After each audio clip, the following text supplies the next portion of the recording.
You're with Julian on the Brown Note and Peter Dutton's Election Road to Nowhere. We just had yesterday in the ACT and in Pittwater, which is just up the road from where I live, two very interesting elections. Now, if you've listened to the media, which in Australia is for print news media, the third most concentrated ownership in the world outside of China and Egypt, where on one side the Murdoch press dominates everything and is massively pro-right-wing liberal, and on the other side Channel 9 owns the Sydney Morning Herald and Fairfax newspapers and The Age, who are massively pro-liberal. That's what we get in Australia, and that's one of the reasons why we continue to put up with very incompetent Liberal governments, very offensive Liberal governments, and toss out Labor governments that have done virtually nothing wrong.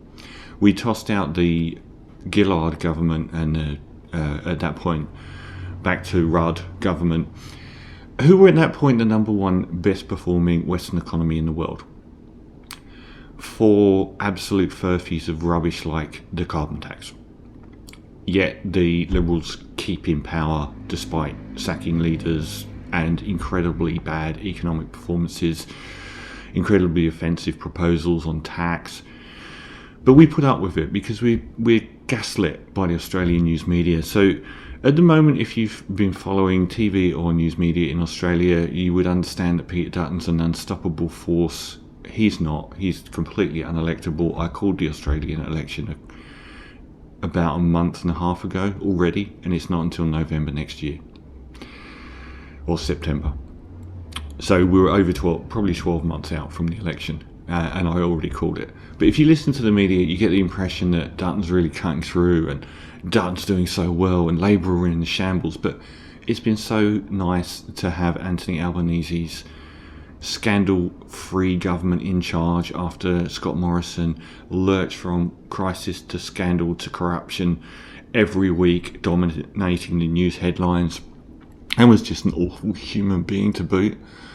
But right now you get the impression that Dutton was doing great. And then every time that an election happens over pretty much the last 5 years, the populist right liberal version of their party does massively worse than the media or polling. Polling is just as bad. Polling will continually tell you that he is doing much better than they ever do once it comes to the election. So the government in the Australian Capital Territory, where Canberra, the seat of power, is, had an election. They're a staunchly pro-Labor part of the country, a safe Labor seat, 23 years, a record of Labor governments. And this is at the peak point where the voter dissatisfaction with the incumbent government would show. A year out for an election, polling means jack shit a year out from an election anyway, because it's always a negative towards the incumbent, whereas once you move towards the actual general election, they start including what that means to support the opposition. So it's a very different paradigm, because at the moment the opposition are not doing anything to be criticised for. It's the incumbent in the middle of a cost of living crisis that get all the stick. Yet Labour won again. Now, the news media was definitely giving the Liberals a chance here, and they had none. So the vote actually went down 3.3% for Labour, which is probably nowhere near enough at this stage, and it's not indicative of what it will be in a year's time. But this is the sweet spot where voter dissatisfaction against the incumbent is at its highest, before the campaigning for the election is fully underway and people start focusing on who that opposition is. Yet 3.3 is not a massive swing. Now, 3.3 minus for the Labour Party and a 3.3 plus for the Liberal Party would be indicative of what you'd expect to see. So did the Liberals get a 3.3 gain? No, they lost 0.7%. Right in their sweet spot, they actually went backwards with the electorate. Right in the moment where, with the general election so far away, they should be capitalising on voter dissatisfaction with the incumbent Labour government, they went backwards. That's not what you're hearing in the polling. That's not what you're hearing with the mainstream media. They haven't picked up anything at all. So Labour won again.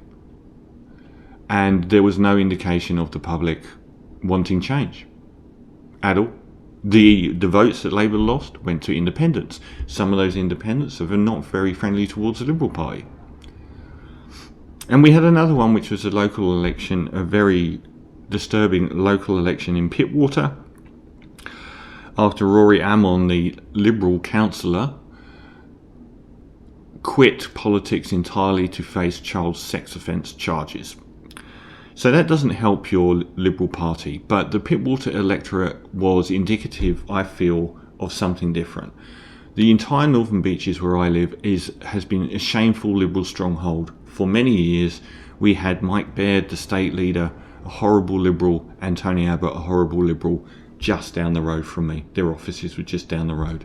We were the epicentre of rusted-on Liberal voters, and Pittwater was a very safe Liberal seat. They lost it by miles. Something like 56% to 44% after holding it easily for decades, or certainly for a very long period of time. And they flew in a big gun. Georgia Ryburn had a lot of support, and she faced off against Jackie Scrutby, a Climate 200 backed Teal independent. And if you don't know who the Teals are, they're the Liberal Party who actually believe in climate change and a woman's autonomy over her body instead of banning abortion, and is the opposite of the populist right, male-dominated sexist pig liberals that Dutton represents. And she won by a landslide in a previously safe Liberal seat. This is not indicative of the Liberal Party under Peter Dutton making inroads into the electorate at all. It's garbage. It sells newspapers, it sells polls, it has nothing to do with the reality on the ground. There is no indication of either a massive rejection of the Labour Party under Anthony Albanese's or a massive approval of it under Peter Dutton. I think I saw in one place it was a shrug of the shoulders when the electorate went to the polling booth in the Australian Capital Territory. The thing is, for the Liberals, they lost a huge chunk of their vote to these Teal independents. So while they're continually banging on that populist right-wing faux Fox News drum, they're not getting any of those votes back. They need all those Teal votes back. It is likely that the Teal independents will win more seats from the Liberals. They're not winning them from Labour. They're going to go into the next election, and it's likely the Liberals will struggle to hold on to a couple of seats from Teal's independent votes. And that's not coming out of the Labour Party at all. The independent vote was up 8%, and it was down 8% for the Liberal Party. So all this stuff you're reading in the news media and in polling about Dutton's amazing successes is garbage. There is a complete disconnect between what's in the polling and in newspapers and on our three main TV networks about how successful Dutton has been in appealing to the public of Australia. He hasn't. He may actually take the party even further backwards at the next election. But as far as his roller coaster, it's going nowhere.